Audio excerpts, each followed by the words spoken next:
용서에 이르는 계단들, 이런 제목으로 말씀을 드리겠습니다. 본문의 말씀은 이사야 55장 7절입니다. 우리 다 같이 읽겠습니다. 시작. 악인은 그 길을, 불의한 자는 그 생각을 버리고 여호와께로 돌아오라. 그리하면 그가 긍휼히 여기시리라. 우리 하나님께로 나오라. 그가 널리 용서하시리라.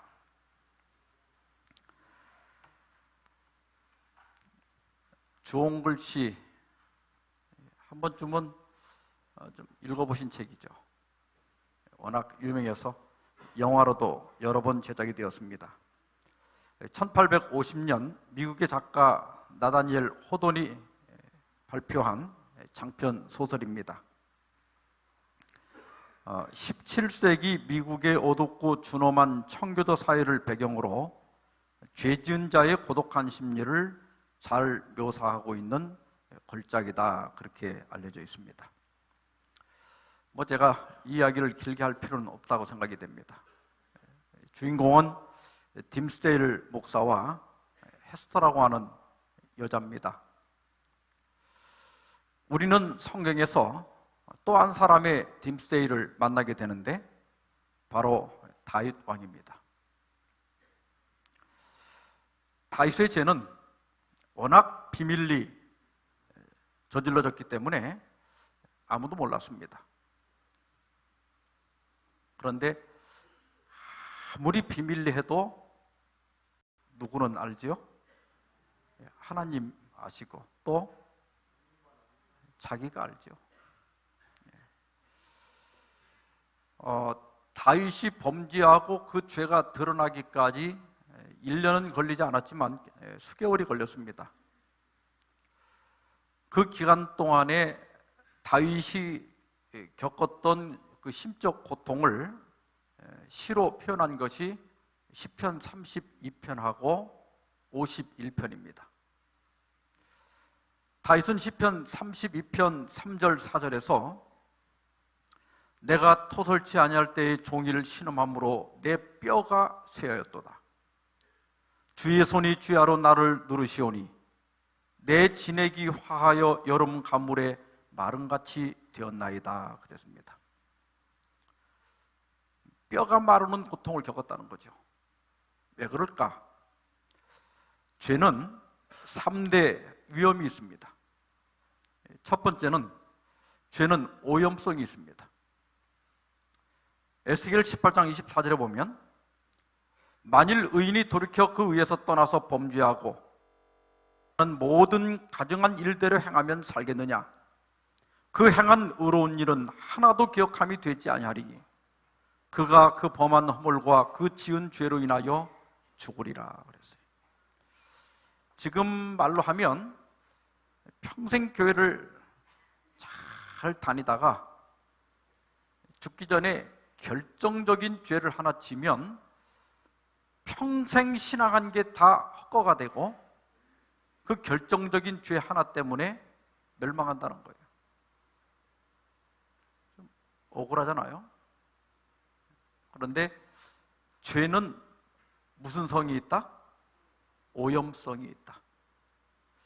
여러분, 한 바켓스 물에다가, 깨끗한 물에다가 독을 한 방울만 떨어뜨려도 그 전체가 어떻게 되죠?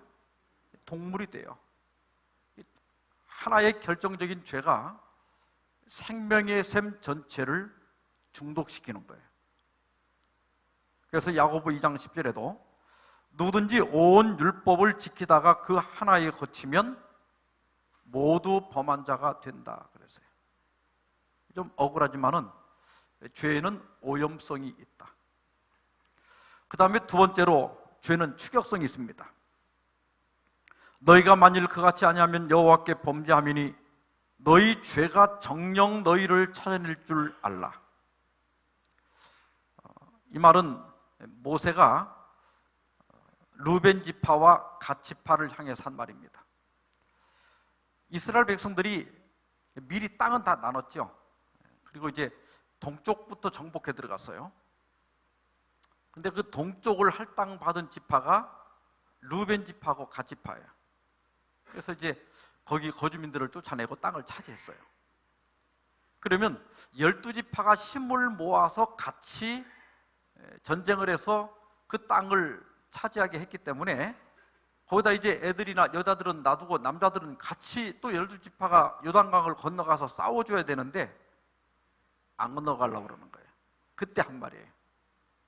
네가 그렇게 하면 하나님께 죄를 짓는 것이다. 그러면 죄가 너희를 찾아낼 것이다. 죄는 추격성이 있습니다. 그래서 우리가 죄를 짓고는 결코 그 마음이 평안할 수가 없어요. 30년이 지나도 40년이 지나도 죄는 범죄한 영혼의 양심을 추격합니다. 그래서 다윗이 시편 51편 3절에서 대저 나는 내 죄과를 아오니 내 죄가 항상 내 앞에 있나이다 그랬어요. 잊은 듯 하다가도 예배 시간이 되면 떠오르고 또 잊혀진 듯 하다가도 연말 기도주일이 되면 또 떠오르고 죄는 뭐가 있기 때문에? 추격성이 있기 때문에 그렇습니다. 세 번째로 죄는 파멸성이 있습니다. 로마서 6장 23절에 보면 죄의 싹은 사망이요. 죄를 가지고 영생을 얻을 사람은 하나도 없습니다. 이렇게 치명적인 죄에서 하나님께서 우리를 어떻게 구원해 내시는가? 오늘은 용서에 이르는 계단들을 좀 살펴보도록 하겠습니다. 베드로의 당 이야기 잘 아시죠?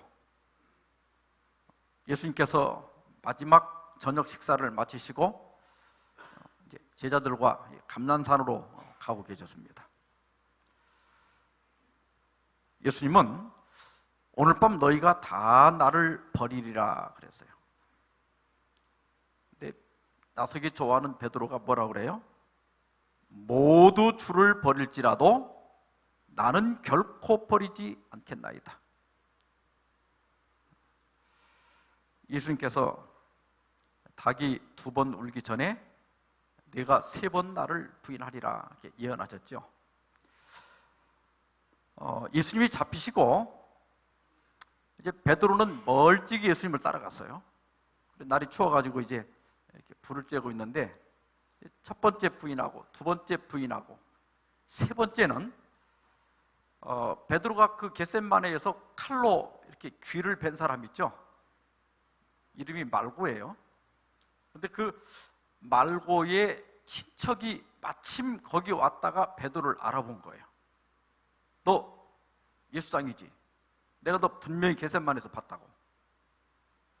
그러자 저주하며 맹사하여 이르되 나는 그 사람을 알지 못하노라. 세 번째 부인한 거예요. 그런데 이렇게 하는 순간 닭이 언제 울었다고 그랬죠? 곧 닭이 울더라. 하나님께서 우리에게도 이 닭을 한 마리씩 다 떠났습니다. 그런데 이 닭을 신학적으로는 죄책감이라고 그래요. 죄책감이 무엇인가? C.S. 루이스는 참된 죄의식은 우리의 삶에 내재하는 죄와 하나님과의 관계 단절을 경고하는 마음의 비상벨이다 그랬어요.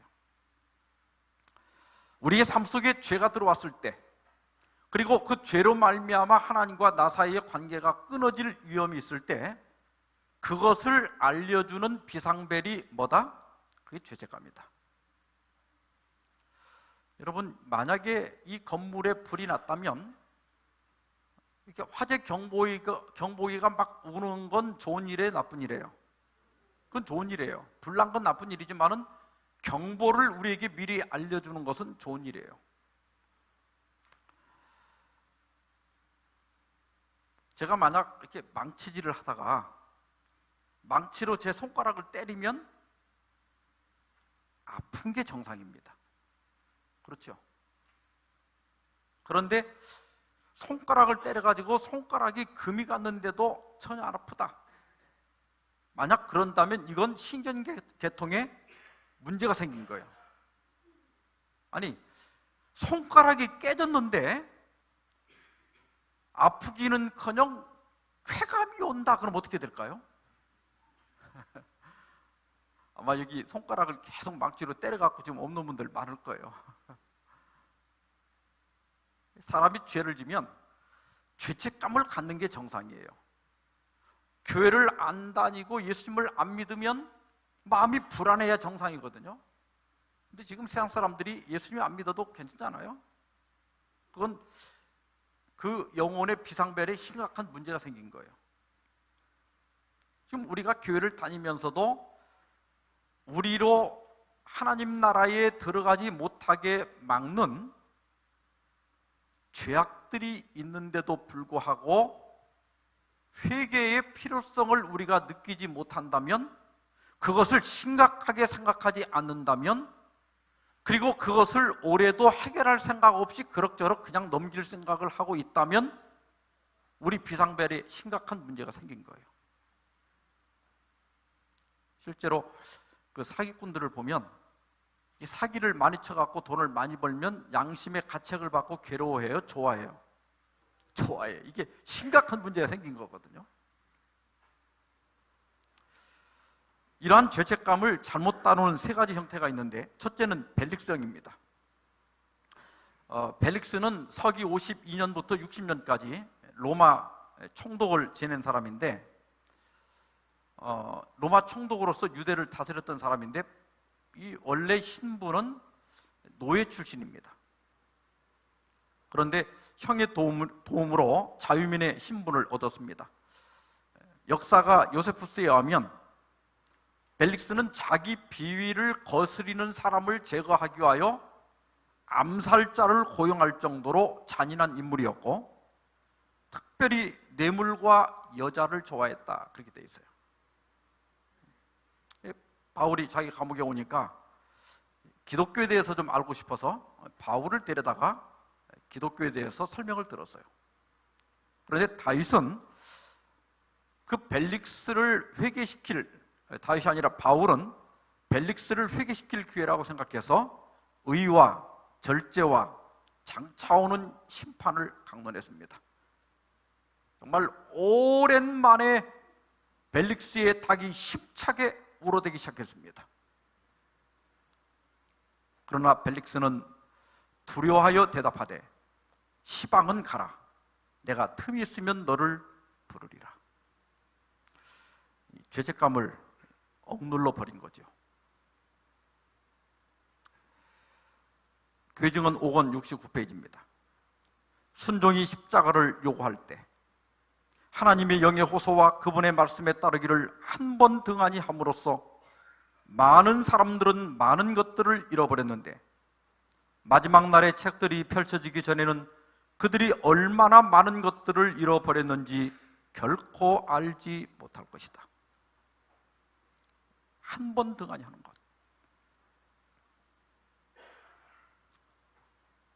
만약 뭐 그럴 리야 없겠지만 오늘 밤 내가 죽는다면 오늘 이 집회가 우리에게 마지막 기회예요. 그죠? 혹 내가 더 산다 할지라도 오늘 나에게 호소하시는 성령의 음성을 내가 순종하지 않고 그냥 흘려보내고 회개하지 않고 또 그냥 지나쳐서 우리 양심이 점점 굳어진다면 이게 마지막 기회가 될 수도 있어요. 그래서 우리는 언제나 성령이 우리의 양심을 두드릴 때마다 즉각 반응하는 게 굉장히 중요합니다. 미루지 말고. 두 번째는 아담형이 있습니다. 하나님께서 내가 먹지 말라는 그 선악과를 먹었느냐? 그랬더니 아담이 뭐라 그래요?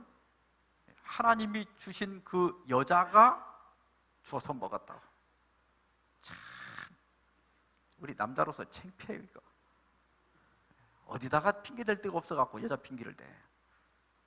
근데 또 하와도 또 누구 핑계를 대요? 아, 그 뱀이 오셔갖고 먹었다.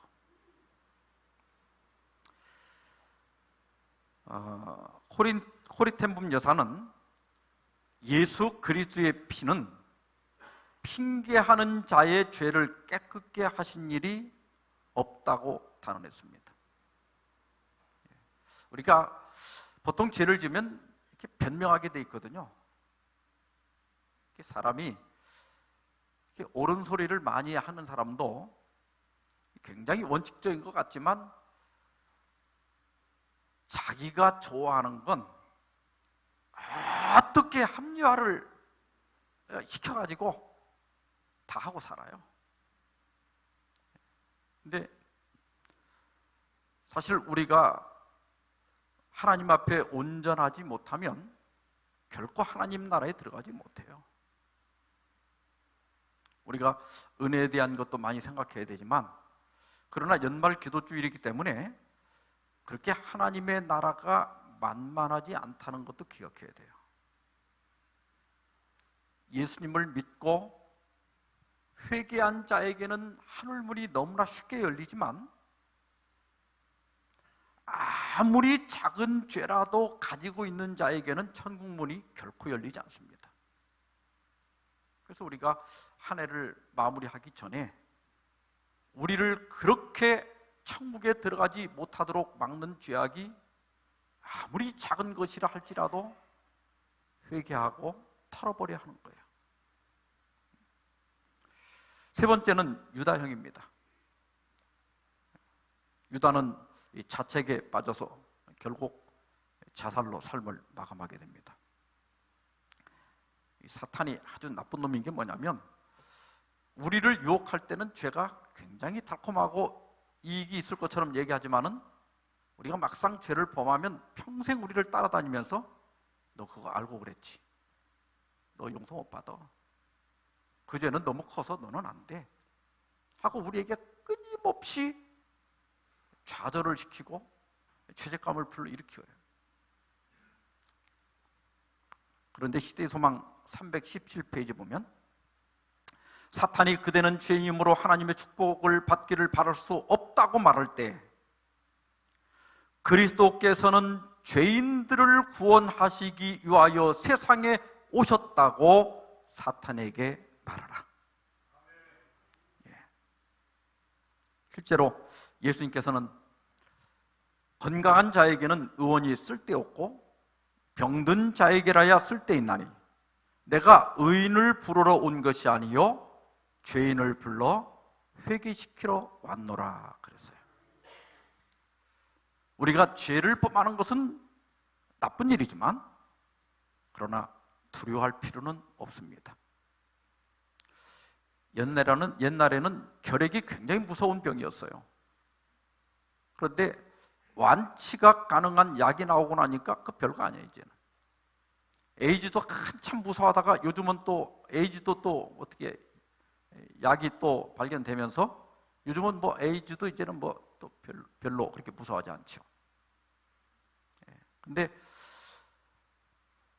그리스도의 보혈은 이 치명적인 죄를 100% 완치시키는 효능이 있습니다.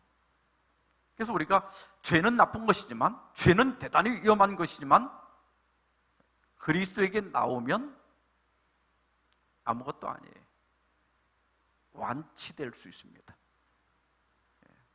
그래서 사탄이 우리에게 위협할 때 우리 마음속에 너 그 죄는 안 돼, 너 같은 사람이 어떻게 천국을 들어가려고 해 이렇게 사탄이 말할 때 좌절하지 마시고, 우리 주님은 죄인을 구원하러 오셨다고 주장하시기 바랍니다. 여러분, 병원에 의사 선생님들은 건강한 사람이 오는 걸 좋아할까요? 아픈 사람이 오는 걸 좋아할까요? 건강한 사람은 와봐야 뭐 할 일도 없고 돈벌이가 안 돼. 아픈 사람이 와야 돼. 우리 주님도 죄인들을 기다리십니다. 그래서 전혀 우리가 부담 갖거나 부끄러워하지 마시고 우리 주님께 나가서 회개하면 됩니다. 이제 두 번째 단계로 회개인데요, 사도행전 3장 19절에 보면 그러므로 너희가 회개하고 그 다음에 뭐가 따라오죠? 돌이켜, 이렇게 돌이켜라고 하는 말이 따라와요. 우리가 알고 있는 회개는 하나님 앞에 우리 죄를 자백하고 슬퍼하는 것이라 이렇게 생각하는데, 여기 돌이켜가 있다는 걸 기억해야 돼요. 부조와 선지자 557페이지 보면 참된 회개란 죄에 대하여 슬퍼하는 것 그 이상을 의미한다. 그것은 악으로부터 결정적으로 돌아서는 것이다 그랬어요. 그래서 하나님께서 인정하시는 회개는 3요소가 있는데, 첫째는 지적 회개입니다. 죄를 변명하거나 핑계하거나 합리화하지 않고 죄라고 인정하고 자백하는 것입니다. 두 번째는 요한일서 1장 9절에 여기 아까 자백하는 건데, 요한일서 1장 9절에 보면 만일 우리가 우리 죄를 자백하면 그랬죠? 이 자백한다고 하는 말이 헬라어 원문에 보면 호몰로게오 이렇게 돼 있는데, 로마서 10장 9절에는 같은 단어가 시인하다, 이렇게 시인하면 이렇게 번역이 돼 있어요. 시인한다는 뜻이야. 다시 말하면 고소 사실을 시인하라. 성령이 우리 마음속에 죄책감을 일으키고 그것은 잘못된 거야, 그 문제 해결해야 돼, 이렇게 얘기할 때 부인하지 말고 핑계하지 말고 합리화하지 말고, 맞습니다, 제가 그렇게 한 것은 잘못입니다. 제가 누군가를 미워하는 것 잘못입니다. 시기 질투하는 것 잘못입니다. 누구하고 싸우고 인사도 안 하는 것 잘못입니다. 인정하는 거예요.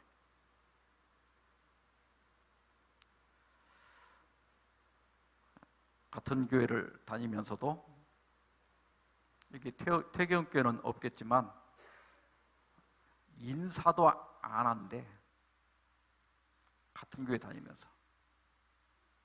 그러면 둘 중에 하나는 틀림없이 천국에 못 들어가거나 둘 다 못 들어갈 거예요.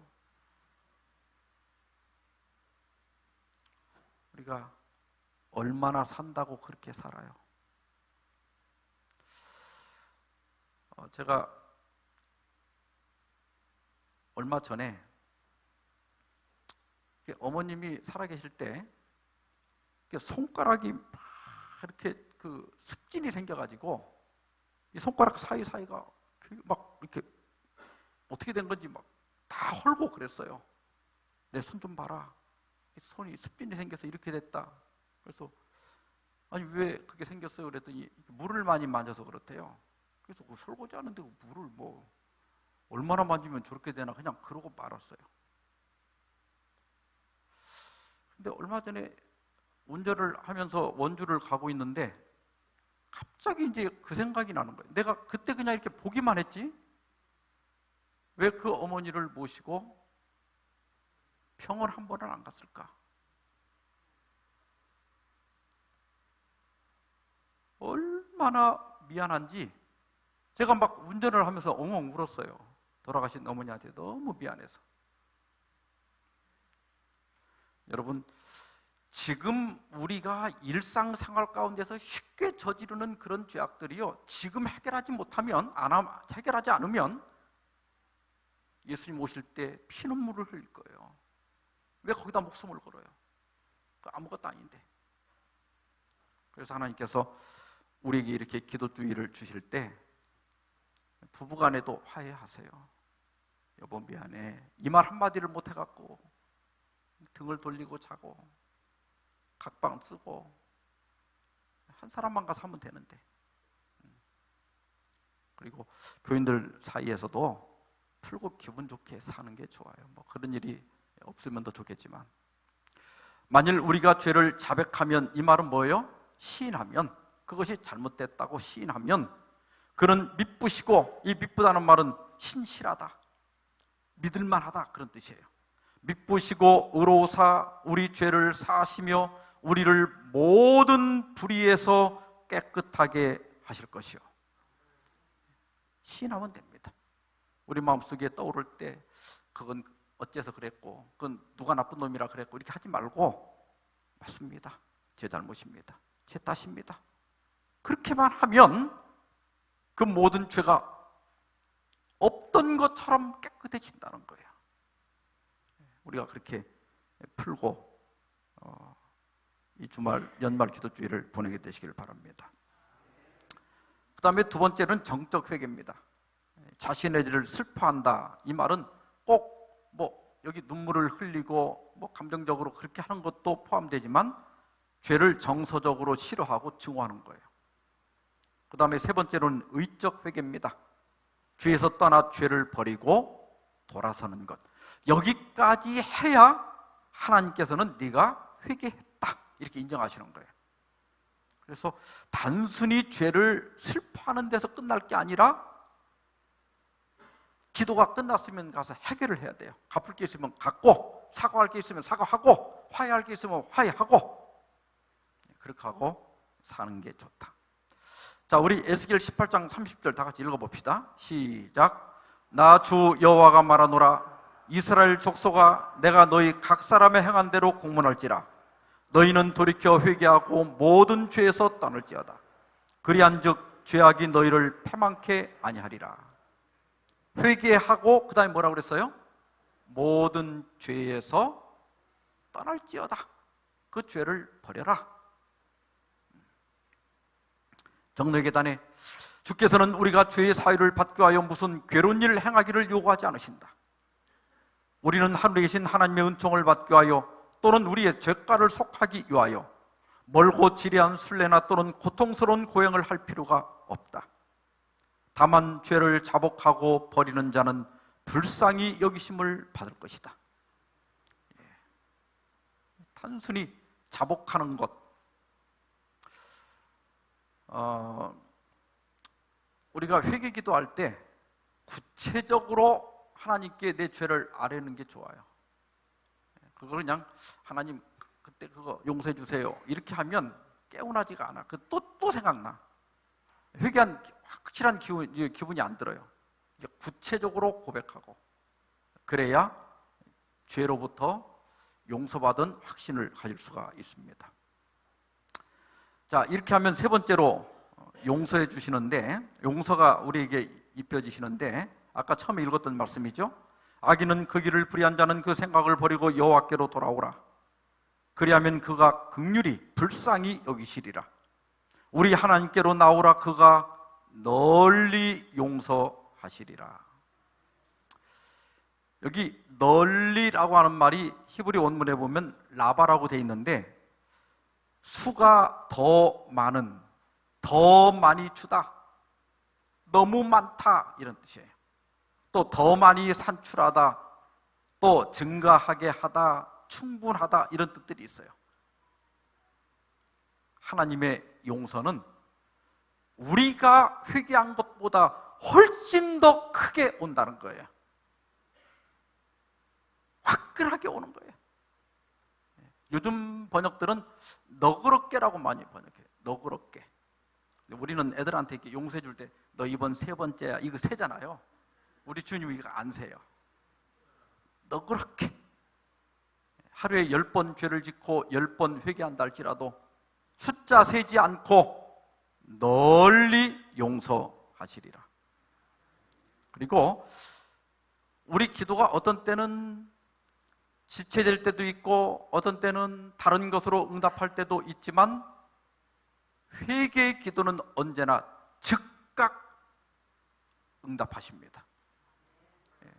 다윗이 내가 여호와께 죄를 범하였노라 이렇게 자기 죄를 자백하자마자 나단이 다윗에게 대답하되 여호와께서도 당신의 죄를 사하셨나니 당신이 죽지 아니하시려니와.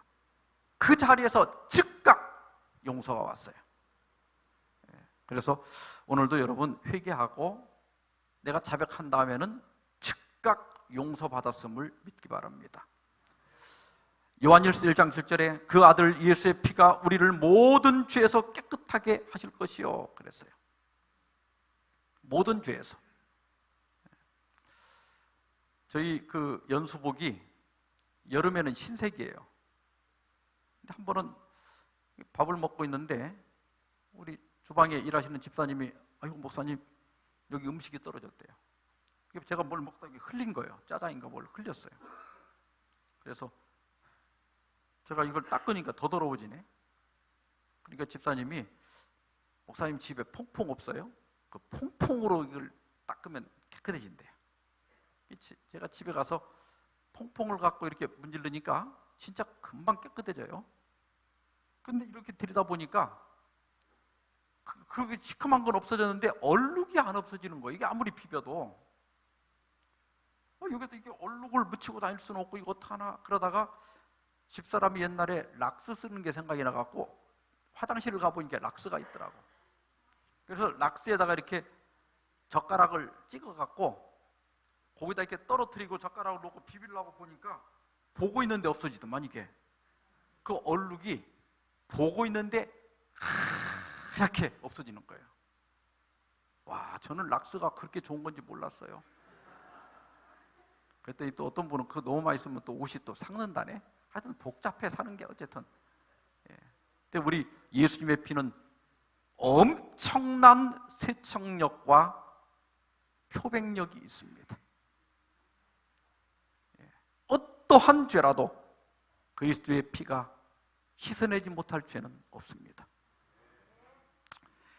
근데 이제 여기서 끝내야 되는데 여기서 끝내지 못할 주제가 하나가 있어요. 무슨 죄 때문에? 용서받지 못할 죄.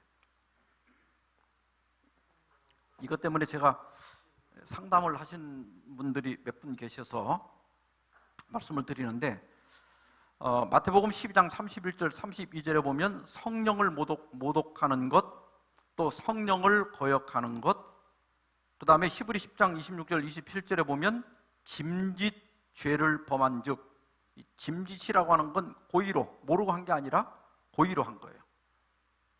근데 얼마나 말이 무섭는가 하면 이런 죄들은 이 세상과 오는 세상에서도 사심을 얻지 못하리라.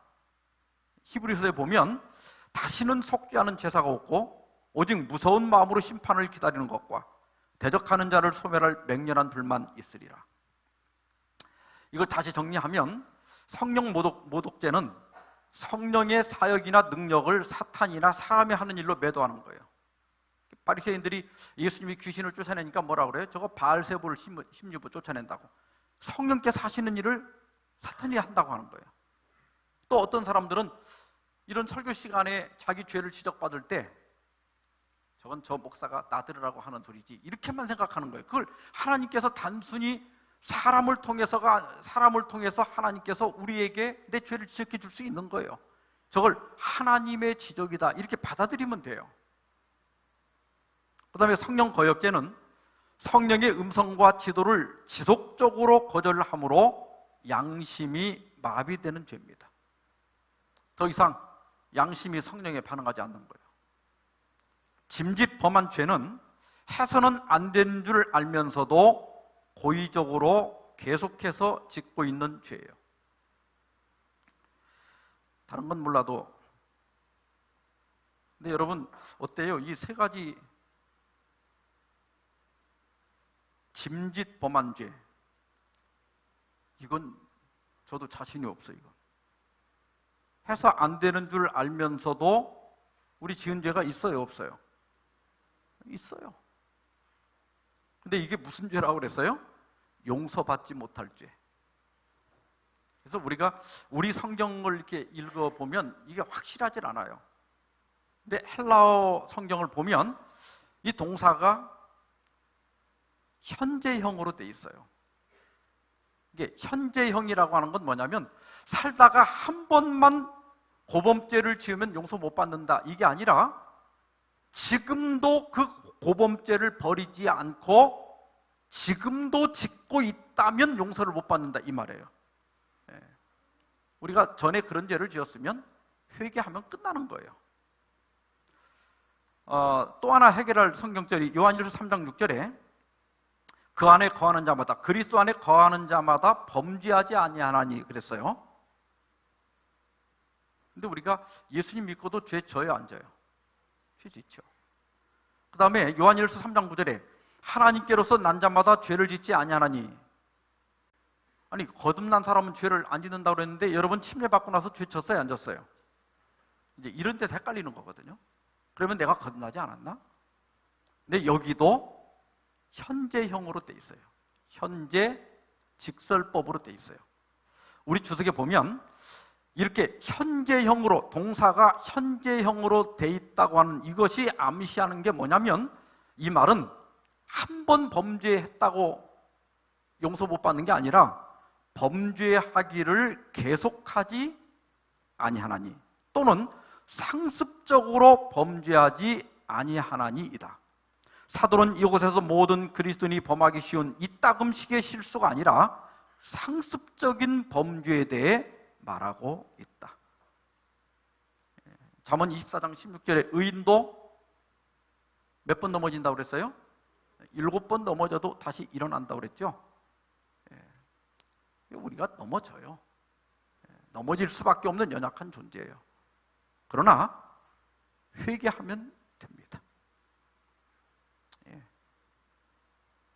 그러니까 가장 나쁜 게 뭐냐면, 죄를 회개하지 않고 지금도 계속하고 있다면 그 사소한 죄가 나로 천국에 못 들어가게 할 수 있다는 거예요. 그러나 버리면 되는 거예요. 회개는 죄를 버리는 거라고 그랬죠? 돌이키는 거라고 그랬죠? 안 하면 돼요. 한 번 그랬다고 되는 게 아니에요. 아까도 제가 말씀드렸지만, 이거 첫날 제가 보여드렸는데, 죄는 굉장히 치명적인 것이지만은 완벽한 치료제가 십자가에서 만들어진 거예요. 그래서 사도 요한은, 자녀들아, 내가 이것을 너희에게 쓰면 너희로 죄를 범하지 않게 하려 함이라. 이게 하나님의 뜻이에요. 그러나 우리가 다 약한 존재들이죠. 그 다음에 만일 누가 죄를 범하면, 이 말은 아무도 죄를 안 질 사람은 없다는 거죠.